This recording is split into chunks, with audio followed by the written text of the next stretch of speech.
NASA captured an image on the night of April 12, 2026, that they did not publish until this morning. The image shows concentric rings of glowing air expanding outward from a single point, like ripples on a pond. The point is the eye of Super Typhoon Sinlaku, the only Category 5 storm of 2026 in the Northern Hemisphere. The rings are not on the ocean. They are not in the clouds. They are at 87 kilometers altitude, 54 miles straight up, in the layer of the atmosphere where meteors burn. A storm at sea level reached the edge of space, and the agency held the photograph for 50 days. Tonight, you are going to find out what Sinlaku actually did to the sky, and why we are only now being told. Let's go.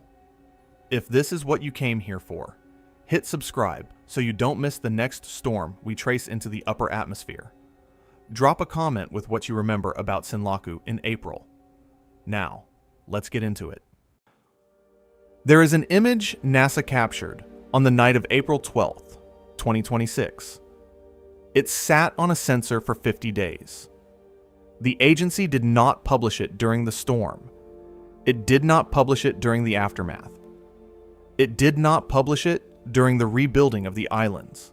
It published it today, June 1st, 2026, on a Monday morning, on the Earth Observatory website, in a feature article you almost certainly did not see go up. And the image shows something that, if you describe it in plain language, sounds like science fiction. The image shows ripples. They are concentric, like the rings on a pond after a stone is dropped in. They radiate outward from a single point. They are clean, almost geometrically symmetric, the kind of pattern you might draw with a compass. And the point they radiate from is the eye of Super Typhoon Sinlaku, the only Category 5 storm in the Northern Hemisphere in 2026, taken at the exact moment that storm was at peak intensity, somewhere over the open Pacific Ocean a few hundred miles east of the Mariana Islands. But the ripples are not on the ocean. The ripples are not in the clouds. The ripples are not at the altitude of commercial aircraft, which fly around 10 kilometers up. The ripples are not at the altitude of weather balloons, which top out around 30 kilometers. The ripples are at 87 kilometers altitude. 87, that is roughly 54 miles straight up. That is higher than every aircraft humans build. That is higher than every weather balloon ever flown. That is so high that there is essentially no air left, that meteors burn up at that altitude, that the boundary of space, as the world agrees to define it, sits just 13 kilometers above. And a tropical storm at sea level, a thing made of warm water and warmer air, somehow reached up there and made the sky ripple. That is what NASA published today. Not just the storm, not just the rain and the wind and the destroyed roofs and the 43,000 people in the Mariana Islands who lost power. Those things you may already know.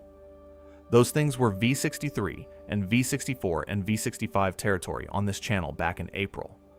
What NASA published today is what happened above the storm. What happened in the layer where the atmosphere stops being a place humans can live and starts being a place humans can only observe. And the agency had this image the whole time, from the night the storm peaked. I want you to sit with that for a second. Because the temptation with a story like this is to jump straight to the conspiracy framing. The temptation is to ask why NASA waited. The temptation is to ask what they are not saying. And we will get there. We absolutely will get there. There is a real conversation to have about a 50-day window between data capture and public disclosure, and it is one of the most interesting parts of this story. But before we get there, you have to understand what the image is showing. You have to understand what gravity waves at 87 kilometers actually are. You have to understand how a storm at sea level reaches up that high, because the science is the part nobody is talking about. And the science is what makes the silence interesting. So this is what we are going to do tonight. I'm going to walk you through what Super Typhoon Sinlaku actually was, briefly, because some of you watched the channel's coverage of it in April, and some of you are new and need the context. Then, I am going to walk you through the physics of how a tropical cyclone in the troposphere, the lowest layer of the atmosphere, can launch waves that climb 77 kilometers higher than the storm itself and modulate the natural glow of the night sky at the edge of space. Then we are going to talk about what the image actually shows, what NASA detected, what they confirmed with a second satellite, and what almost nobody knew was happening on April 12th at the same moment Saipan was getting ready to take a direct hit. And then, only then, after you have the full picture, we are going to talk about the 50-day window. We are going to talk about who is supposed to tell the American public when a storm reaches 87 kilometers. We are going to talk about whether the answer to that question is nobody, specifically. And we are going to talk about what that means. The real question tonight is not what Sinlaku did to Saipan. You already know what Sinlaku did to Saipan. The real question is what Sinlaku did to the sky above it, and why we are only now finding out. Stick with me, because this one goes higher than you think. Some of you have been watching this channel since April. Some of you watched the videos about Sinlaku as it formed, as it approached US territory, as it made landfall on Saipan, as the secondary outbreak it kicked off on the mainland tore through the central United States, as the islands started the long rebuild. For you, this section is review. Stay with me anyway, because the way I am going to compress it here is different from how I covered it in real time, and the compression matters for what comes next. For everyone else, here is what you need to know in about 3 minutes. Super Typhoon Sinlaku formed in the Western Pacific in early April 2026. It strengthened with a speed that surprised the Japan Meteorological Agency, the Joint Typhoon Warning Center, and basically every model that was tracking it. By the night of April 12th, 2026, it had reached what the JMA classifies as a violent typhoon, which is the highest possible classification on that scale. By the same night, the Joint Typhoon Warning Center was estimating its 1-minute sustained winds at 295 kilometers per hour, which is 185 miles per hour, which is the threshold above which a tropical cyclone is considered Category 5 on the Saffir-Simpson scale. Its minimum central pressure, by the JTWC estimate, was 890 hectopascals, which is 26.28 inches of mercury. That is one of the lowest central pressures recorded in any tropical cyclone in the Western Pacific in the last decade. Sinlaku was the second tropical cyclone of 2026 to reach Category 5. The first was Horatio, which churned over the South Indian Ocean in late February and never made significant landfall. Sinlaku was the only Category 5 storm of 2026 in the Northern Hemisphere, up to that date. The strongest storm on the planet of the entire year so far, at the moment its eye passed 800 miles east of the Mariana Islands. On April 14th, the storm made landfall on Saipan. It had weakened slightly because it had gone through an eye wall replacement cycle on approach, which is what intense tropical cyclones often do when they reorganize their core circulation. Even weakened, it was a high-end major typhoon at landfall. It slowed its forward speed to roughly 5 miles per hour as it crossed the islands, which is the worst possible behavior for the people living on the ground, because it means every hour of wind and every hour of rain is being delivered to the same place. 5 to 16 inches of rain fell across Saipan, Tinian, Rota, and Guam. Trees were uprooted, power lines went down, roads were blocked by debris, roofs were ripped from homes. 43,000 people lost power. 12 people across Micronesia and the Mariana Islands lost their lives.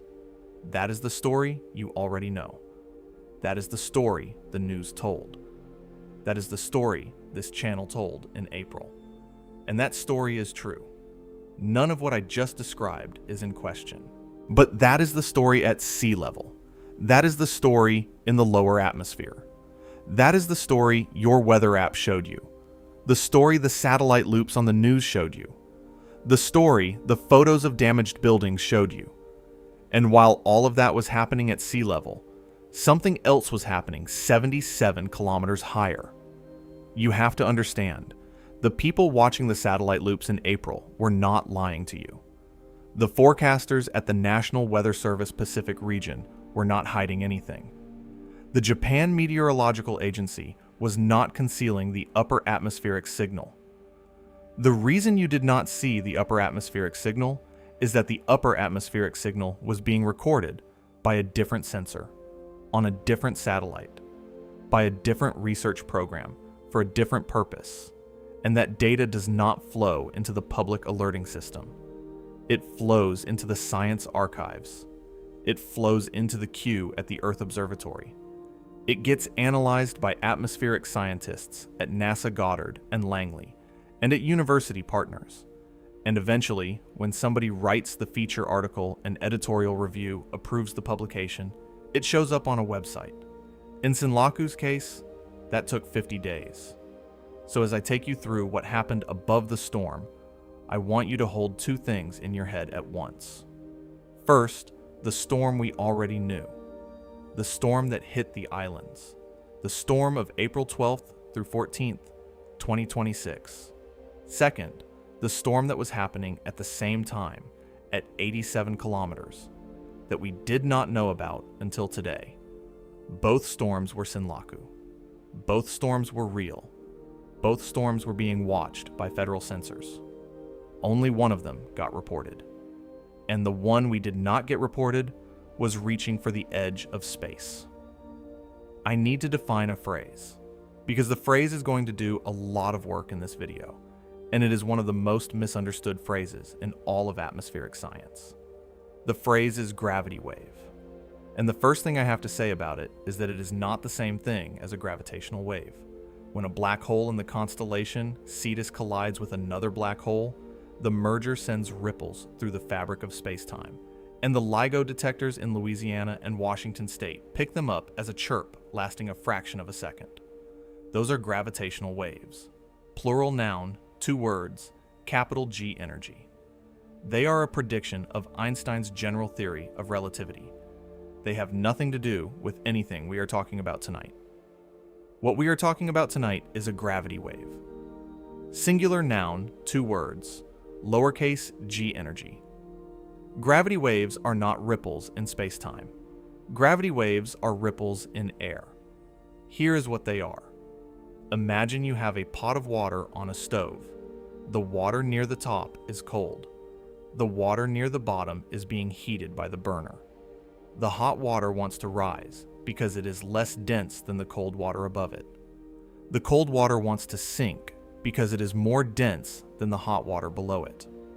The whole system wants to rearrange itself by gravity. That is the simple version of the engine. Now imagine that the water in the pot is not water. Imagine it is air.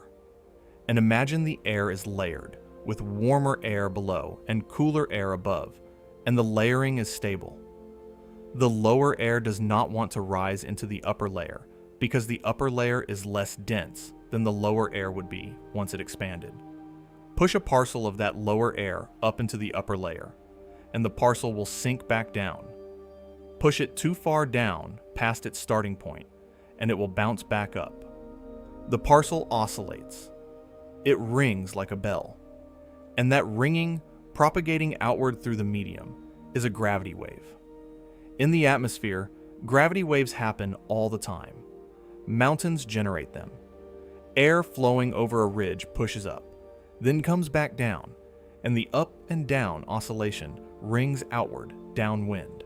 That is why you sometimes see a stack of lens-shaped clouds, called lenticular clouds, hovering downwind of a peak. Those are gravity waves you can see, made visible because the water vapor in the air is condensing at the crests and evaporating at the troughs. Thunderstorms generate gravity waves. Cold fronts generate gravity waves. Solar eclipses generate gravity waves because as the moon's shadow races across the surface of the planet at the speed of sound, the cooling of the air below the shadow creates a disturbance the rest of the atmosphere has to respond to. Tropical cyclones generate gravity waves in a particular and powerful way. We are going to get to exactly how in the next part. For now, what you need is the basic concept. Gravity waves are oscillations of air parcels that have been displaced from their equilibrium positions and are bouncing back. They are real. They are everywhere. They carry energy. They carry momentum. They move air. And when they are launched in the lower atmosphere, where most weather happens, they can climb. They can climb a long way. How far they can climb depends on conditions in the atmosphere they have to travel through. Some waves get absorbed in the stratosphere. Some get reflected. Some break, like ocean waves break on a beach, depositing their momentum into the surrounding medium. And some, under the right conditions, make it all the way up. All the way to the mesopause at 87 kilometers altitude. All the way to the layer where the air is so thin you cannot really call it air anymore. The layer where the atmosphere becomes the edge of space. What Super Typhoon Sinlaku did on April 12, 2026, was launch gravity waves that climbed that whole distance, 77 kilometers up from the eyewall, through the stratosphere, through the mesosphere, to the mesopause. And there, the waves did something that let us see them. There, the waves modulated a layer of the atmosphere that glows in the dark. That is the part you have not heard before.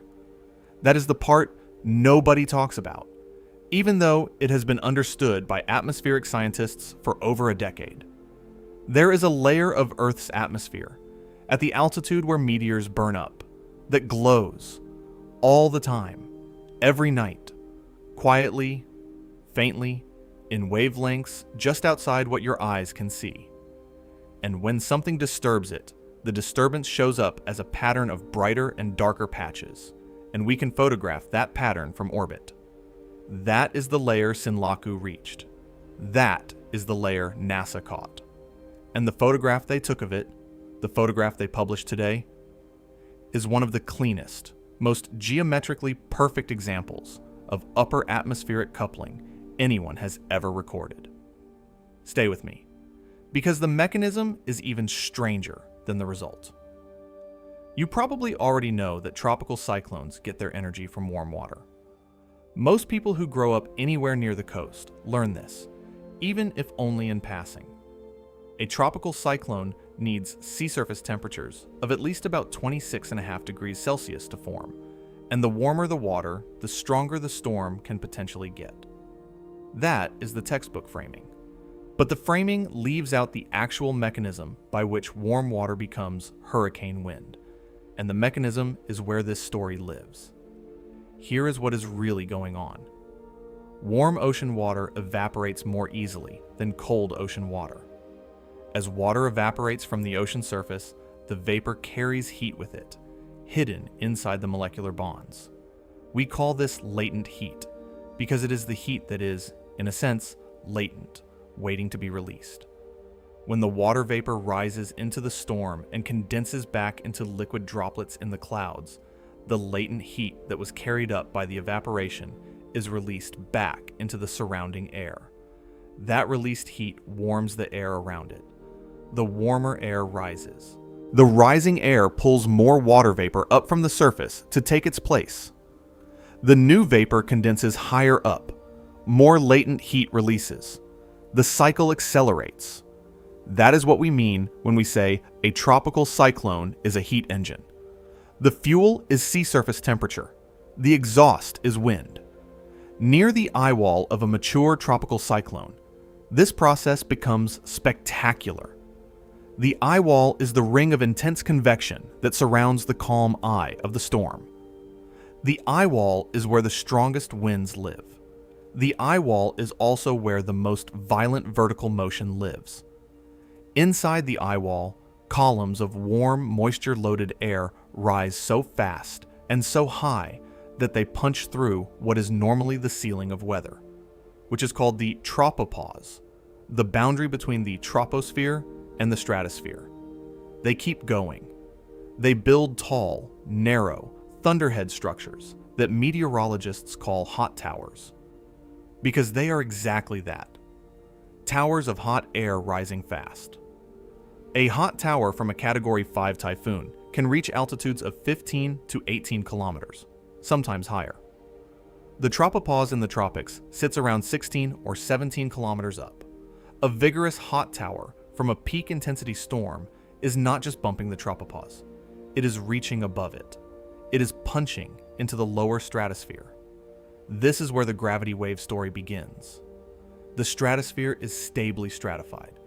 That is a phrase atmospheric scientists use.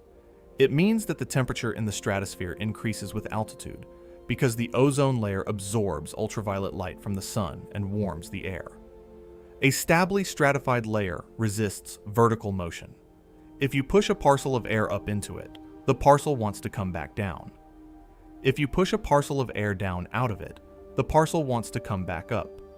It is the perfect medium for gravity waves to exist.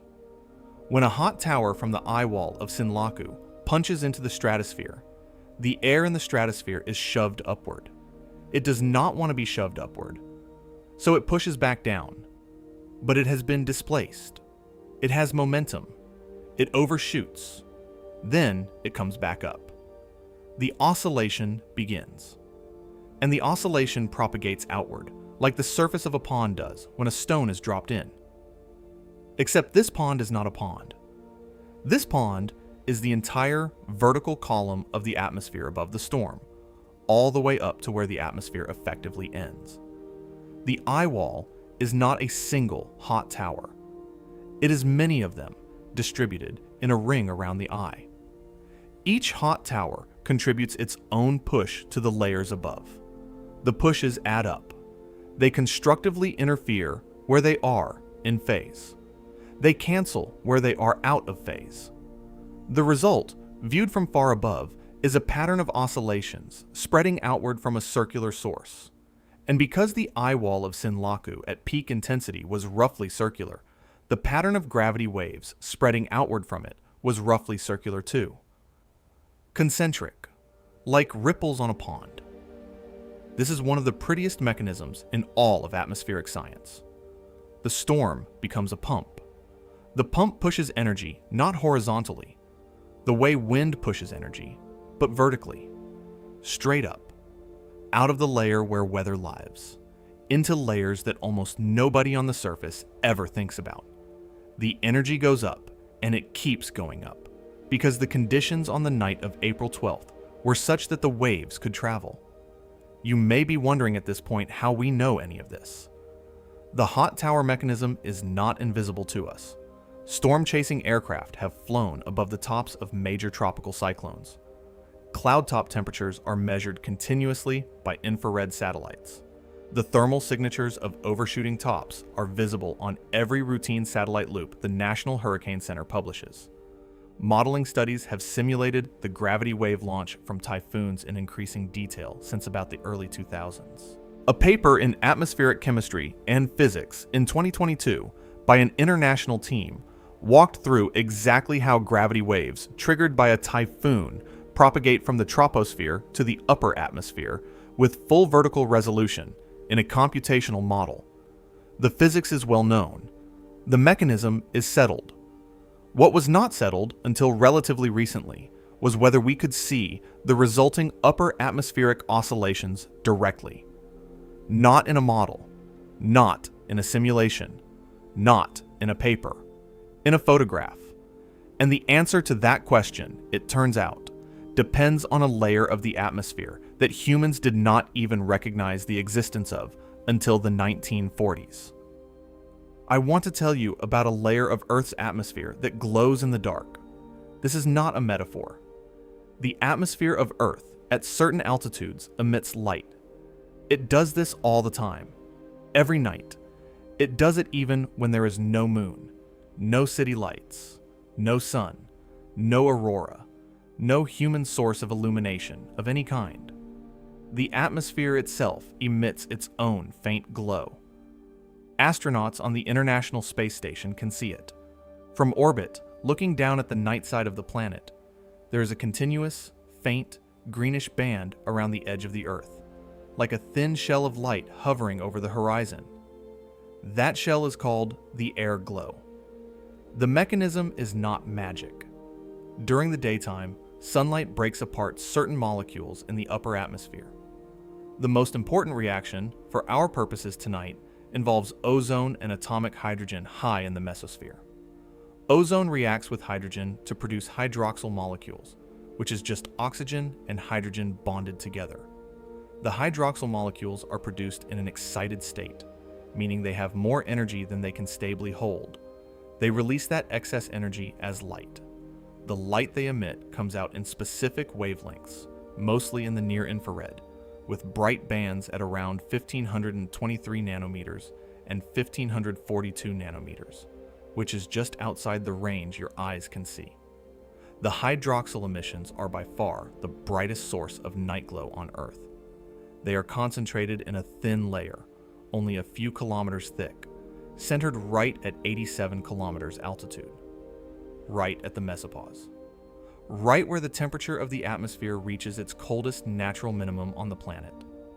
This is the air glow layer. It glows continuously, but the brightness varies. The brightness varies because the density and temperature of the air right at 87 kilometers vary, and the rate at which the hydroxyl molecules emit their light depends on the density and temperature. When something stirs the air at the mesopause, when something pushes air parcels up and down, the brightness changes locally. Brighter where the air has been compressed, darker where the air has been rarefied. The disturbance shows up, in other words, as a pattern of bright and dark stripes or rings or curls. And from orbit, on a moonless night, with a sensitive enough sensor, we can photograph it. The sensor that did the work on April 12th is called the Day-Night Band. It is part of the Visible Infrared Imaging Radiometer Suite, which is mounted on the NOAA-20 satellite. NOAA-20 is in a sun-synchronous polar orbit, which means it passes over every point on Earth at approximately the same local time every day, alternating between daytime and nighttime passes. The Day-Night Band was designed to detect very faint, visible light at night. It was built primarily to image city lights, ship lights, wildfire glow, and other low-intensity nighttime emission sources. It turned out, almost as a bonus, to be sensitive enough to image air glow. The first researchers to demonstrate this systematically were Stephen Miller and Joel Straka and their colleagues, working with the predecessor sensor on the Suomi National Polar Orbiting Partnership satellite. They published a landmark paper in 2015 in the Proceedings of the National Academy of Sciences, showing that gravity waves from a variety of sources, from mountains and thunderstorms and typhoons and frontal boundaries, were visible in the night glow at sub-kilometric resolution from orbit. The paper was a turning point in atmospheric science. Before that paper, gravity wave research in the upper atmosphere depended on ground-based air glow imagers, LiDAR systems, and indirect measurements. Those instruments worked, but they could only see what was directly above them, and they were dependent on local weather. After that paper, the entire planet became visible. From the Day-Night Band, you could watch gravity waves on a global scale. In 2026, a paper by Hu and colleagues in the Journal of Geophysical Research, Atmospheres extended the technique further. They used multiple low-light satellites, of which NOAA-20 is one, and cataloged gravity wave signatures from tropical cyclones across the Pacific and Indian basins. They demonstrated that the technique is now mature enough to be considered for operational use, meaning forecasters might eventually use airglow signatures as a real-time proxy for the strength of convection inside a storm. The hot tower activity in the eye wall would show up in the upper atmosphere as a brighter, more organized airglow pattern, independent of whatever the storm is doing at sea level. Sinlaku was caught by NOAA-20's Day-Night Band on the night of April 12, 2026, the night the storm reached peak intensity. The night Saipan was preparing for the strike. The night the storm's eyewall was at its most circular, its most symmetric, its most violently organized. The photograph that resulted is the kind of photograph that does not happen often. The hot tower geometry was clean. The atmospheric conditions above the storm allowed the gravity waves to propagate without getting reflected or absorbed. The mesopause airglow layer at 87 kilometers was operating at full brightness. The day-night band caught it. And what came back to the ground station was a textbook image of vertical atmospheric coupling, with the storm at sea level on one end and the edge of space on the other. That photograph is what NASA published this morning, 50 days late, but published. I want to describe the photograph to you carefully because the description matters. The image shows a dark, predominantly black field because it is the night side of Earth as seen from orbit by a low-light sensor. Across that field, there is a pattern. The pattern is centered on a specific point. The point is not a point of light. The point is, in fact, slightly darker than the surroundings, because the dense, cold air at the top of the storm's eye is depressing the airglow emission directly above it. Around that central darker point, however, the pattern explodes outward. Concentric rings of brighter and darker airglow, like the rings of a target, expand from the storm's eye, like the rings on a pond after a stone falls in. They are not perfect circles. They are slightly distorted by the mean winds in the mesosphere, which are different from the winds at sea level, and by the structure of the storm itself. But the dominant pattern is unmistakable: concentric, symmetric, geometric. This is what a Category 5 typhoon does to the airglow at 87 kilometers. It writes its eyewall geometry onto the sky. There are precedents for this kind of image. In 2013, a team of researchers led by Suzuki and colleagues, using a ground-based airglow imager in Japan, photographed concentric airglow structures in the mesopause region associated with several typhoons that passed nearby. Their paper in Geophysical Research Letters was one of the first to definitively connect tropical cyclone activity to mesospheric gravity wave signatures. In the years since, the technique has matured, the instruments have improved, and ground-based and space-based observations have converged on a consistent picture. Typhoons make concentric rings in the upper atmosphere. The cleaner the storm geometry, the cleaner the ring pattern. Sinlaku at peak intensity, with its symmetric eye wall and its enormous latent heat release, was practically a textbook source. But there is something else going on in the Sinlaku image that makes it especially valuable. NASA, in this morning's publication, confirmed the airglow signature with a second instrument on a different satellite. The atmospheric infrared sounder, called VIIRS, on NASA's Aqua satellite, picked up the gravity waves in the stratosphere on April 13th, the day after the day-night band caught them at the mesopause. VIIRS does not observe airglow. VIIRS observes thermal infrared emission. It measures temperature. The gravity waves passing through the stratosphere on their way up to the mesosphere perturb the temperature field at lower altitudes, and VIIRS recorded the perturbation. Two completely independent sensors on two different satellites with two completely different observational principles caught the same gravity wave train at two different altitudes on 2 consecutive days. The independent confirmation is what turns this from a striking image into a publication-grade dataset. The energy involved in this is not small. The exact total energy delivered to the upper atmosphere by Sinlaku has not been calculated yet, as far as I can tell from the published material, and it will probably be the subject of follow on research papers in the coming year. But order of magnitude estimates from previous studies on similar storms suggest that a major tropical cyclone deposits energy into the mesosphere and lower thermosphere at rates that can locally exceed the steady-state energy budget of those layers by a substantial factor. The waves are not just a curiosity. They are an active contribution to the upper atmospheric energy budget. They can drive changes in the local circulation of the mesosphere. They can perturb the ionosphere, the electrically charged layer above the mesopause, which has implications for radio communications and for the precision of GPS positioning systems. None of this is dramatized for effect. This is what the peer-reviewed literature actually says. Now, with the science in your head, with the storm in your head, with the airglow layer in your head, with the concentric rings in your head, with the 2 satellite confirmation in your head, I want to come back to the question I posed at the start of this video. Because now the question hits differently. The question was, why did NASA wait 50 days to publish the image? You know what the image is now. You know what it shows. You know the science behind it. You know that the data was sitting on a sensor since April 12th. You know that the second satellite confirmed it on April 13th. You know that the analysis has been in scientists' hands for somewhere between several weeks and the entire 50-day window, depending on how the workflow runs.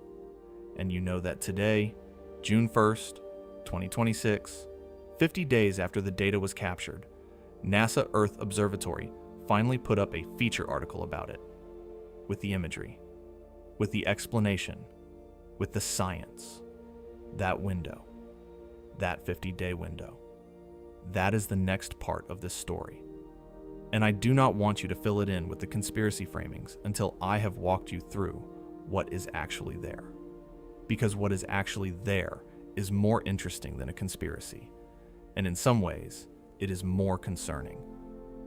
So why did NASA wait? I want to take this question seriously, because there is a version of this video where I lean on the question hard and you walk away convinced that something was hidden. I am not going to do that, because I do not think the evidence supports it, and because the truth, when you actually look at it, is more interesting than the conspiracy framing. But I want to give you the conspiracy framing first, fairly, so that we can dispatch it with real argument and not just dismissal. The framing is straightforward. NASA had imagery of an unprecedented natural phenomenon, captured during one of the most significant tropical cyclones of the year, from a federally funded sensor on a federally owned satellite, paid for by American taxpayers. The phenomenon was, in the words of the popular framing online, a storm reaching the edge of space. The agency held that imagery for 50 days. Then, on a Monday morning, when the news cycle was dominated by other things, the agency published it on a publication website that almost nobody visits unless they specifically follow space and Earth science content. Why? The simplest version of the conspiracy says they did not want anyone to see it. They wanted it buried. They wanted the public to remain unaware that storms in the troposphere can reach into the layers of the atmosphere where the ionosphere begins, where satellites operate at low orbit, where the boundary with space starts to blur. There is a follow-on version that says the timing of the release was coordinated with broader narrative management.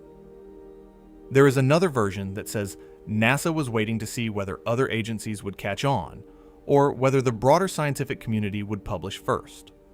None of these versions, in my assessment, hold up against the actual workings of the agency. And I want to walk you through why, because the real answer is the part of this story that I think nobody is going to talk about, but that is the most worth talking about. The actual answer is that NASA Earth Observatory is a publication. It is not a real-time alerting service. It is not a national emergency broadcast. It is not a Twitter account, or whatever the equivalent of a Twitter account is in 2026. It is more like a magazine. Atmospheric scientists at Goddard Space Flight Center and at university partners take time to analyze imagery, write articles, get the articles through editorial review, line up the visuals, double-check the references, and publish. The cadence is feature publication cadence, not breaking news cadence. 50 days for a high-quality analytical write-up of a multi-instrument satellite observation is not actually unusual. It is roughly what these things take.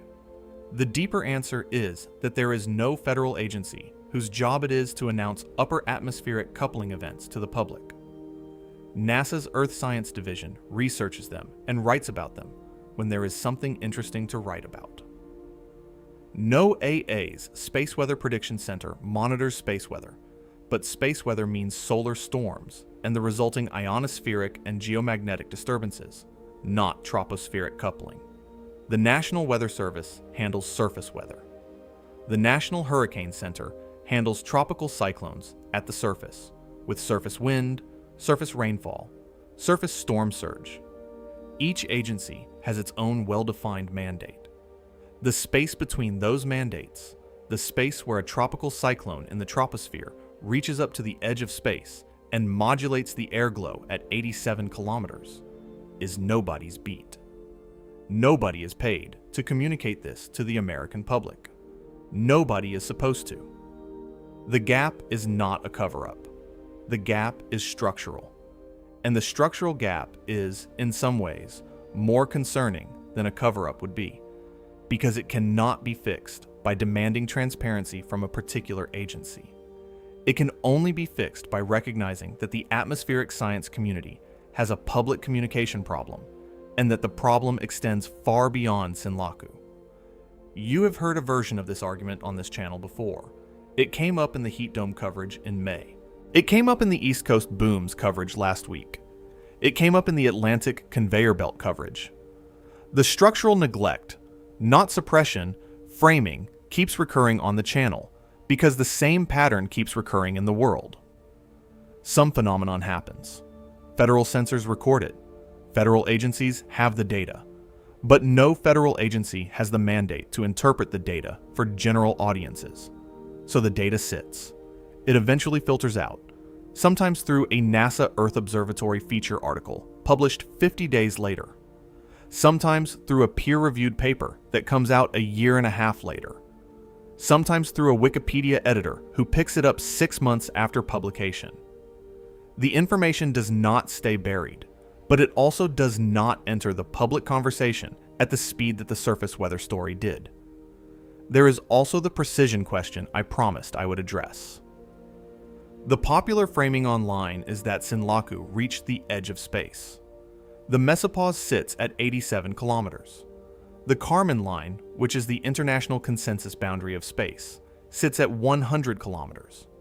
The waves Sinlaku launched modulated the airglow at 87 kilometers, which is 13 kilometers below the Kármán line.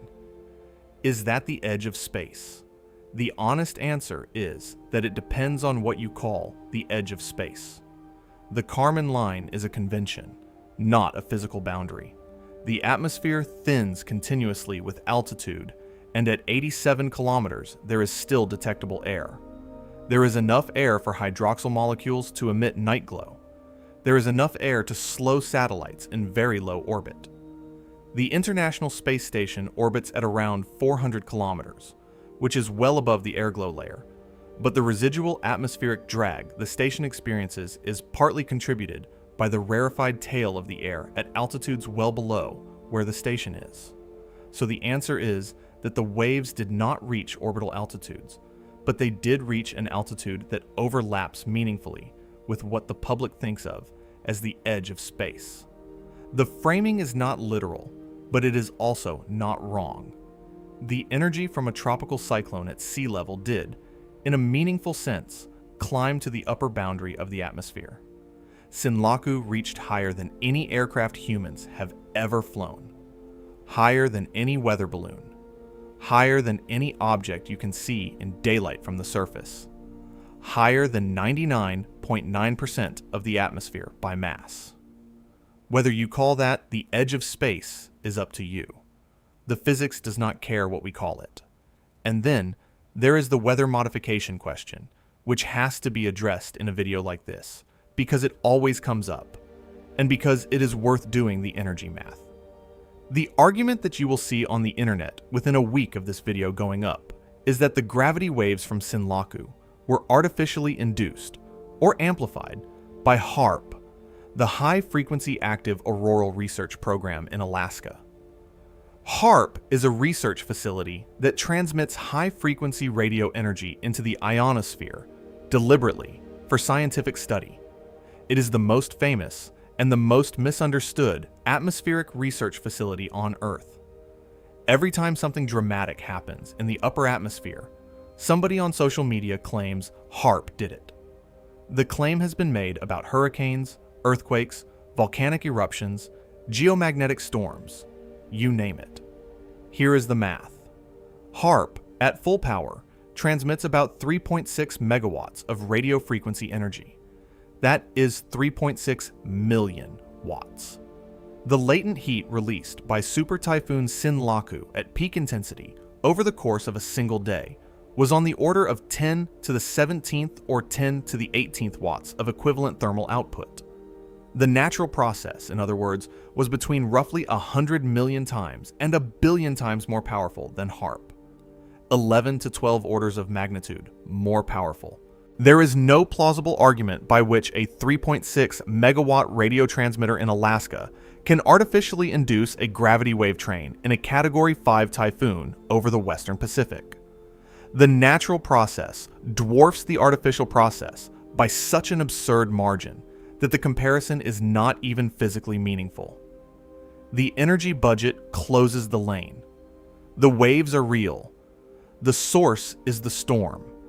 The storm is the most powerful natural process in the lower atmosphere on Earth. Nothing humans have built can match it. So the structural communication gap is real. The 50-day delay is real. The framing about reaching the edge of space is partially literal. The HAARP framing is energetically incoherent. And the question of what NASA was waiting for in the end comes down to the prosaic answer that there was no waiting. There was just the normal cadence of atmospheric science publication, applied to an image that was striking, but not, in scientific terms, novel. The novelty is the cleanness of the case. The novelty is the textbook geometry. The novelty is the multi-sensor confirmation. None of that by itself required a press release on April 13th. What it does require, in my view, is for people like you, watching a channel like this, to ask why the public communication architecture for upper atmospheric coupling looks the way it does, and what we miss when atmospheric science talks only to itself. There are 3 things in this story that are not getting the attention they deserve, and I want to put them on the record before we close. The first is the ionosphere. The ionosphere is the electrically charged layer of the atmosphere that sits above the mesopause, starting roughly at 60 kilometers altitude and extending up to around 1,000 kilometers. It is the layer where radio waves bounce, where GPS signals pass through, where the aurora glows. Gravity waves that reach the mesopause do not necessarily stop there. Some of them keep going. They climb into the lower ionosphere, the so-called D and E regions, and they perturb the electron density. The perturbation produces what atmospheric scientists call traveling ionospheric disturbances, which are essentially ripples in the ionosphere riding on top of the gravity waves from below. Traveling ionospheric disturbances can affect HF radio propagation, can introduce errors in GPS positioning, can disrupt over-the-horizon radar. The Sinlaku event on the night of April 12th, given its intensity and the cleanness of its gravity wave signature, almost certainly perturbed the ionosphere over the Western Pacific. That is not in NASA Earth Observatory's publication today, but it is a reasonable inference from the physics. Anyone who was operating HF radio equipment in the region that night, or any GPS system relying on the local ionospheric model, was operating in a perturbed environment without knowing it. The second is the Aleutian handoff. I mentioned earlier that Sinlaku underwent extratropical transition on April 19th and was declared post-tropical by April 20th. What happened next is also worth pausing on. The remnant of the storm tracked east along 30 degrees north latitude, and by the morning of April 22nd, a 966 hectopascal storm force low was sitting in the southern Bering Sea, partly fueled by what was left of Sinlaku's energy. The storm did not stop being a story when it stopped being a typhoon. It tracked east, it merged with an extratropical system near the Aleutians, it deepened, and it generated severe coastal conditions thousands of miles away from where it started, more than a week after the surface news cycle had moved on. That is horizontal coupling. The vertical coupling that NASA published this morning is one half of how Sinlaku connected things that the public usually thinks of as separate. The horizontal coupling from the tropical Pacific to the Bering Sea is the other half. Together, they describe a storm that touched essentially every part of the atmosphere over an enormous region. The third is the question of how often this happens. The gravity wave signatures in the airglow are not unique to Sinlaku. Every intense tropical cyclone almost certainly produces them. The day-night band on NOAA 20 is operating continuously. The hydroxyl airglow layer is glowing continuously. The mechanism is operating continuously. Every Category 5 storm of the past several years has been pumping energy into the mesosphere the same way Sinlaku did, and the satellites have been recording it the same way, and the data has been entering the science archives the same way, and the imagery has been published on the same Earth Observatory cadence. We just do not, as a culture, know it. We do not have it in our heads. We watch the surface weather story. We follow the storm path. We tally the damage and the death toll. And we close the file. The fact that the storm was simultaneously reaching the edge of space every time was simply not part of the public's mental model. Today, with this publication, NASA gave us a chance to add it. I want to close where I started, with an image. With one image that NASA captured on the night of April 12th, 2026, and held for 50 days, and then quietly published this morning. The image is concentric rings of airglow at 87 kilometers altitude, expanding outward from a single point. The point is the eye of Super Typhoon Sinlaku. The night the image was taken is the night the storm was at peak intensity. The night, on the surface of the planet, that Saipan was 24 hours away from a direct hit. The night, in the islands, that people were boarding up windows and listening to the radio for evacuation orders and watching their phones for the next update. The night that, looking up from Saipan, the sky probably looked perfectly normal, give or take some thickening cirrus cloud and the rising humidity. But 54 miles overhead, the sky was rippling. The air was glowing, the way it does every night, and a wave train from the storm was modulating the glow into a target pattern that spread outward across thousands of kilometers. The satellite saw it.